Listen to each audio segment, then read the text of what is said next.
తెలంగాణలో పీఏసీ మంటలు, అధికార విపక్షాల మధ్య మాటల యుద్ధం. ఆంధ్రాలో ఆగని వరద రాజకీయం. కూటమి వైసీపీ నేతల మధ్య డైలాగ్ల వర్షం.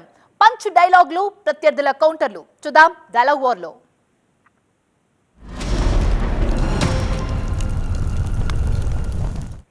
బీఆర్ఎస్ ఎమ్మెల్యేలకు సీఎం రేవంత్ రెడ్డి కండువా కప్పారని, ఇంటింటికి తిరిగి మా ఎమ్మెల్యేలను పార్టీలో చేర్చుకున్నారని కేటీఆర్ ఆరోపించారు. అయితే ఆయనకు కౌంటర్ ఇచ్చారు టీపీసీసీ వర్కింగ్ ప్రెసిడెంట్ జగ్గారెడ్డి.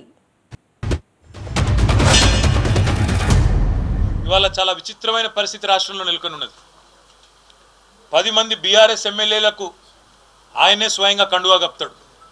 వాళ్ళ ఇళ్లకు పోయి బతిమలాడి కాళ్ళు మొక్కి సామధాన భేద దండోపాయాలు ప్రయోగించి ఒక్కొక్కరిని ఒక్కో రకంగా ప్రలోభ పెట్టి ఆయననే కండువాలు కప్తాడు. ఇంటింటికి పోతాడు. ఆయననే ముఖ్యమంత్రి స్వయంగా ఎమ్మెల్యేల ఇళ్ల చుట్టూ తిరిగి కాళ్ళు వేళ్ళు పట్టుకొని మొత్తానికి కండువాలు కప్తాడు. అంటే మీ నాయన ఆ రోజు కాంగ్రెస్ వాళ్ళని ఎవరిని తీసుకొని కండువాలు కప్పితే తప్పు లేదు.